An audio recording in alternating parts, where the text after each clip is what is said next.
Salve pessoal! Sejam bem-vindos à nossa conversa com o professor Ameleto sobre crimes cibernéticos. Nosso papo de hoje é com o professor Ameleto sobre crimes cibernéticos. Vamos ver aqui se o professor Ameleto já está entrando. Estou vendo aqui que o Bruno está por aqui, o Léo está por aqui. Fala, Léo, atrapalhei aqui, mas entrei. Que difícil, né, meu amigo? Minha Nossa Senhora. Esperar o professor Ameleto chegar, mas o nosso papo. Aí, o professor Ameleto chegou. Vou convidar aqui o professor. Opa, peraí. Para o nosso papo.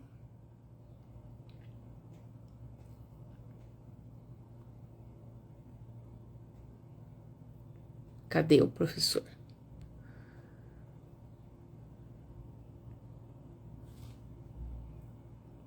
O livro do professor Ameleto que trata sobre crimes cibernéticos, um assunto mais do que. Bom dia, Ô, professor, como bom vai? dia, Bom bom dia, dia, tudo bom? tudo bem? Bom dia para você, Renata, bom dia a todos que estiverem nos assistindo, é um prazer estar aqui. Prazer todo meu. Professor, me desculpa, eu me atrapalhei aqui, tive dificuldade para entrar, o negócio travou, mas enfim, Imagina, consegui aqui entrar.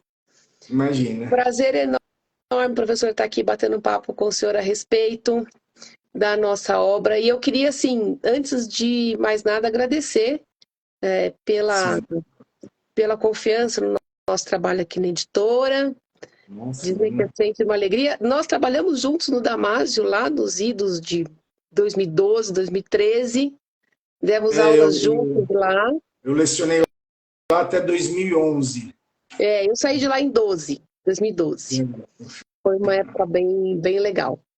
E eu queria, professor, que o senhor falasse um pouco da razão pela qual o senhor escolheu esse tema dos crimes Sim, cibernéticos. sim. Veja, Roberto, eu integro esse mundo, né, jurídico penal desde 1991, né? Foram inicialmente 10 anos de Forças Armadas, e como oficial das Forças Armadas, eu presidia muitas sindicâncias, inquéritos, para apurar infrações penais cometidas dentro da unidade em que eu trabalhava, né, que era o 6º Comando Aéreo Regional, em Brasília. Depois disso, foram 25 anos de Justiça Federal, estudando e trabalhando muito. Passei pela área docente, acadêmica e tudo mais. Ou seja, são mais de 30 anos integrando esse mundo, né? Esse universo jurídico penal. E nenhum integrante desse universo pode, hoje em dia, né, não se interessar pelo tema do século. Né? Quando se fala em direito penal, crimes cibernéticos constituem o tema, não digo nem o tema do momento, é o tema do século mesmo. Né? Por isso essa ideia de desenvolver o tema e transformá-lo, né, numa contribuição aí para todos.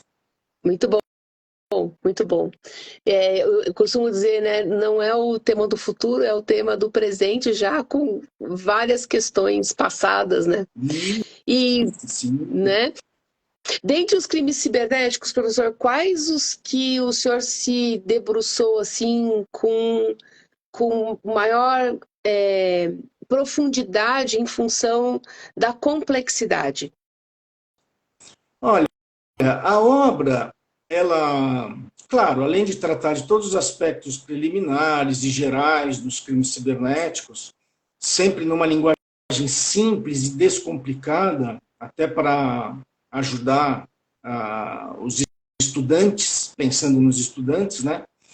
Tanto de graduação, pós-graduação, concursos públicos e o exame da OAB, que acho que cada vez mais vai cobrar essa matéria, mas também os advogados, jovens advogados. O livro ele passa por todos os tipos penais de crimes cibernéticos, né?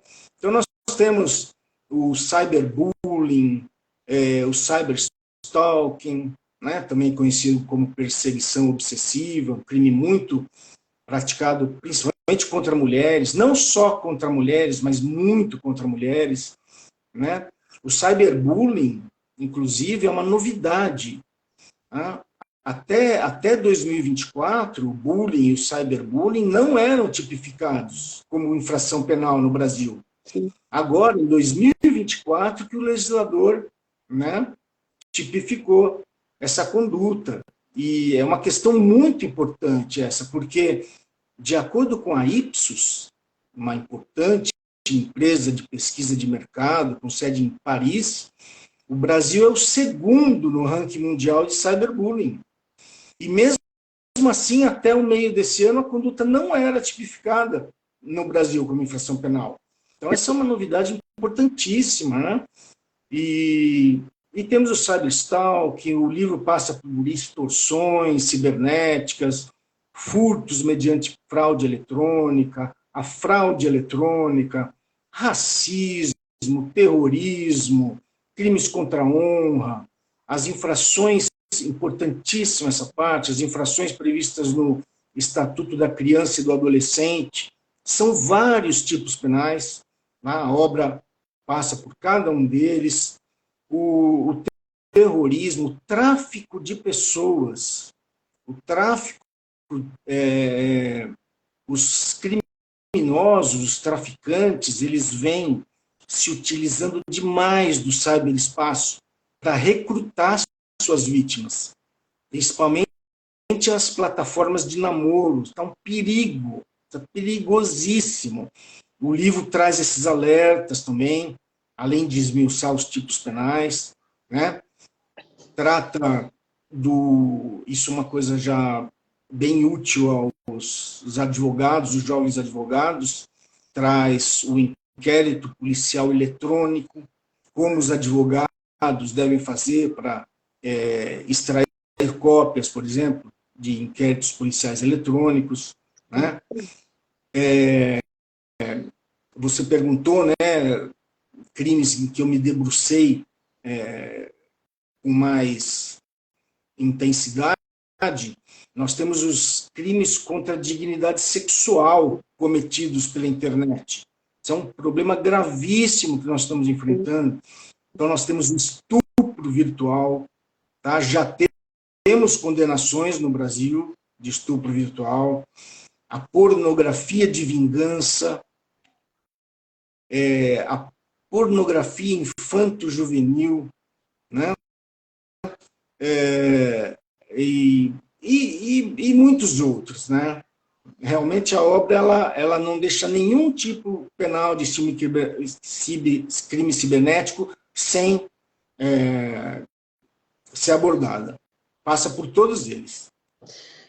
Professor, como é que é o Poder Judiciário hoje, e até mesmo as delegacias? Porque, assim, em São Paulo, sabemos, a gente tem delegacias especializadas em crimes cibernéticos. A gente até indica para as pessoas, olha, procure essa delegacia, porque são, de fato, além dos profissionais estarem mais antenados, eles têm a condição melhor de perícia, né, desses... Mas como é que é isso fora de São Paulo, professor? Assim, eu digo até pelo interior e tal, existe essa... A minha pergunta seria assim, como o advogado ou a pessoa que nos ouve agora, que foi vítima de um crime como esse, que tipo de delegacia que ela pode procurar, né? E quais são as dicas que o senhor pode dar até para a manutenção dessas informações, né? Para orientar essa pessoa que foi vítima e como que o nosso poder judiciário, enfim, a nossa polícia civil tem lidado com isso na prática. Certo. Bem, no Brasil hoje nós temos 15 estados da federação com delegacias especializadas em crimes cibernéticos. Tá? De todos os estados nós temos 15. São Paulo é um deles. Tá? com profissionais habilitados, profissionais com know-how, né, nesse tipo de assunto. E são essas delegacias que as vítimas devem procurar, né, sendo vítimas de crimes cibernéticos. No caso de São Paulo, nós temos. Felizmente, nós temos. Né? E a persecução penal desses crimes não é tão simples, né? Não é tão simples. Os profissionais têm que realmente ser bem habilitados, porque há uma necessidade de se chegar ao IP do mecanismo utilizado pelo criminoso, né? E os crimes cibernéticos, eles têm essa característica é muito fácil dos criminosos se camuflarem, Sim. né? Sim.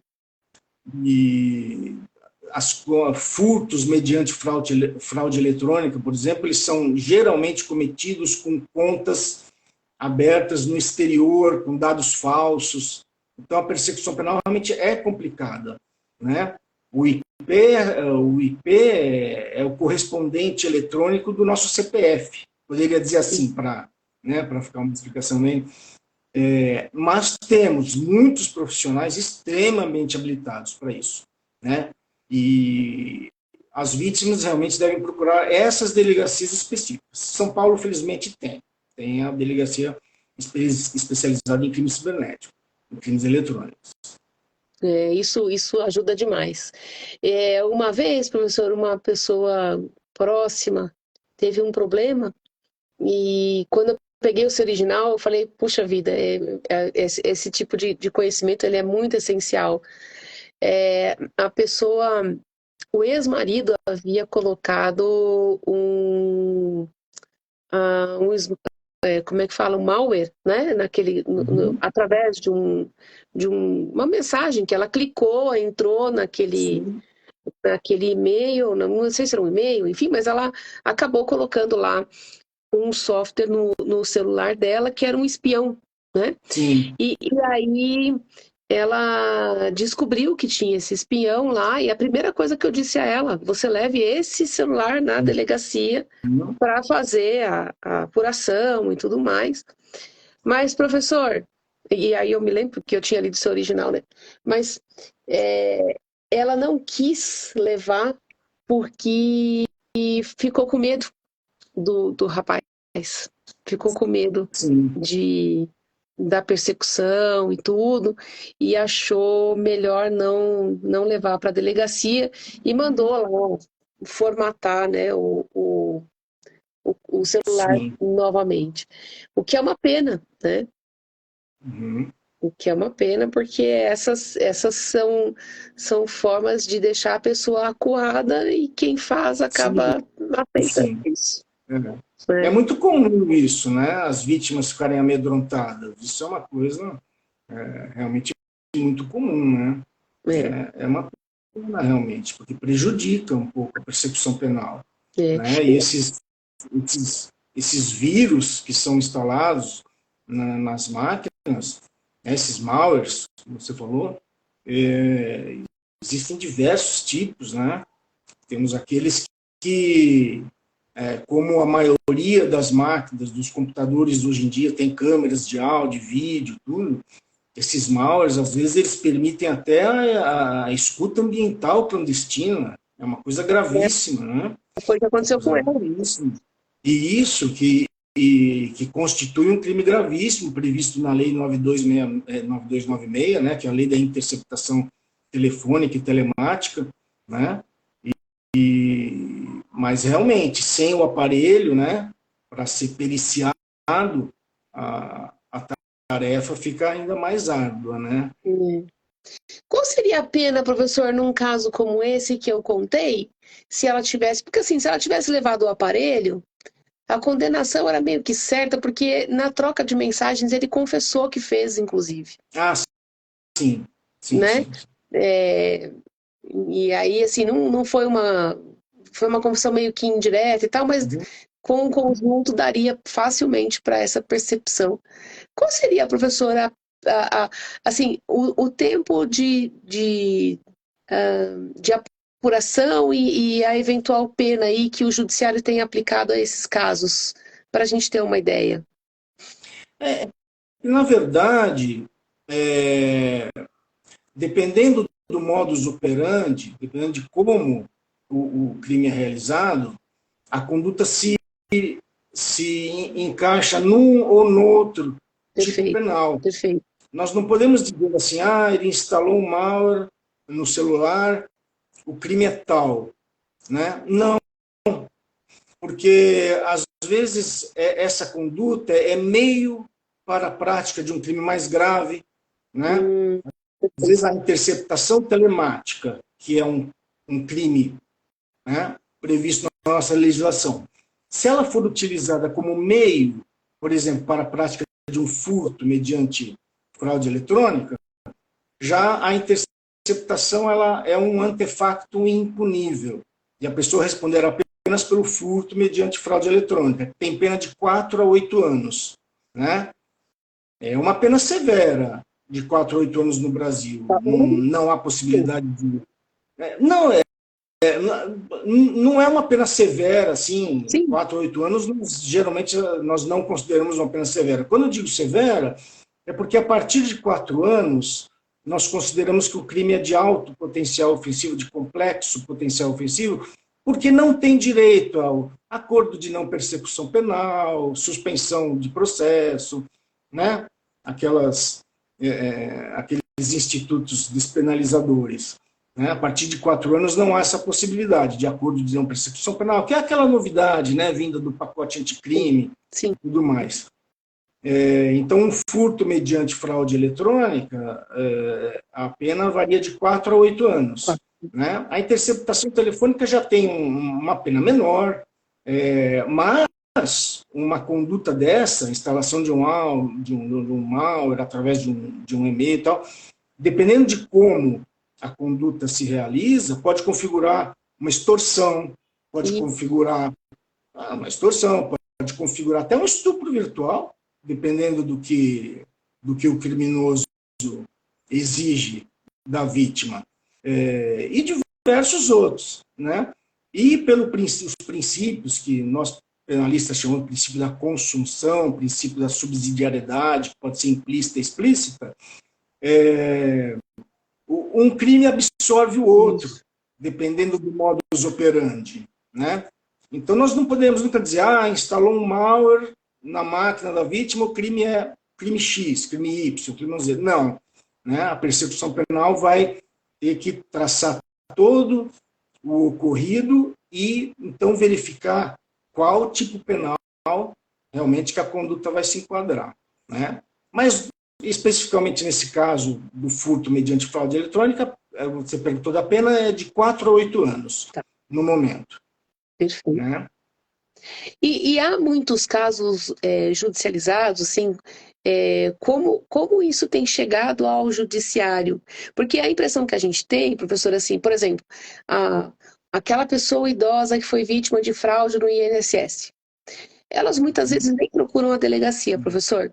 Muitas vezes. Às vezes você orienta, né? A gente, a primeira coisa que a gente faz é orientar, mas as pessoas não, elas parecem que dizem, olha, não vai dar nada, né? O que eu acho uma pena, porque assim, é um conjunto de pessoas que dizem que não vai dar nada e o outro continua fazendo, né? Infelizmente existe essa descrença por parte da população, né? Muita gente realmente, muitas pessoas realmente não procuram o seu direito, não procuram a polícia. Isso acontece, né? Nós sabemos disso, né? Principalmente, como você falou, a população mais idosa realmente tem essa característica, né? Seria muito bom que todos procurassem. Eu tenho essa impressão que eu digo assim, já que o senhor falou da questão da fraude, né? O que a gente tem notado no Brasil é que aqueles furtos, roubos que aconteciam em agências bancárias, que era bastante, como o professor Gustavo Nicolau. Um abraço para o senhor, que legal vê-lo por aqui, muito bom. Grande Muito amigo, bom, grande amigo. grande amigo, saudades. A gente tem notado que isso diminuiu, obviamente, significativamente. Então, aquela fraude ocorrida dentro da agência bancária hoje, ela é bem menos comum, o roubo, o furto.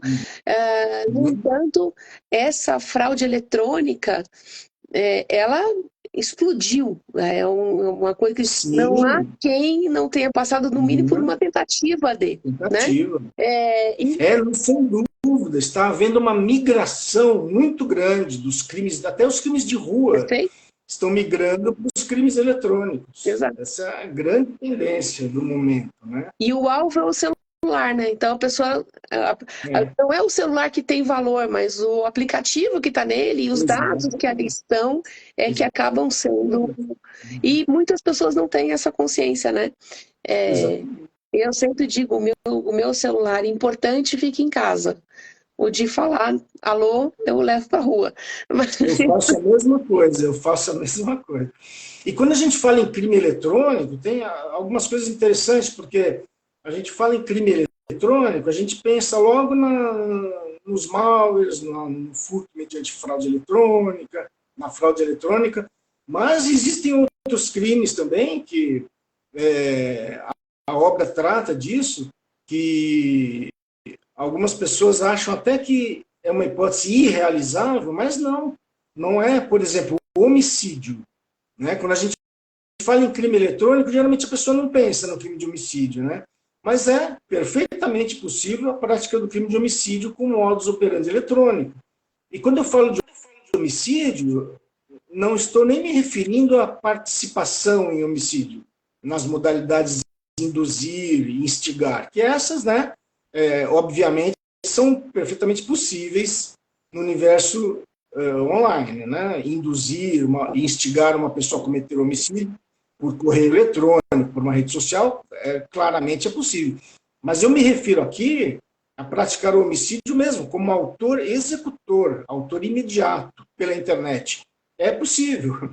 Então, porque eu digo isso porque quando a gente fala em crime eletrônico, a nossa mente se volta mais para, né, fraude eletrônica, modificação de sistema de informações. Né? Isso. Mas nós temos uma gama enorme de outras infrações também que podem ser cometidas pela internet, né? Que essa é uma questão bem interessante também. Né?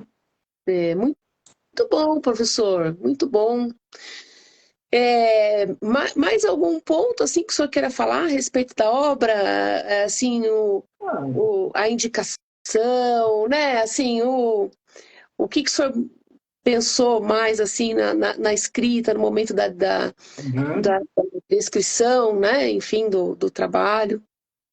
Olha, a obra realmente foi voltada a todos, mas assim, eu fiz com muito carinho, pensando nos estudantes, sabe?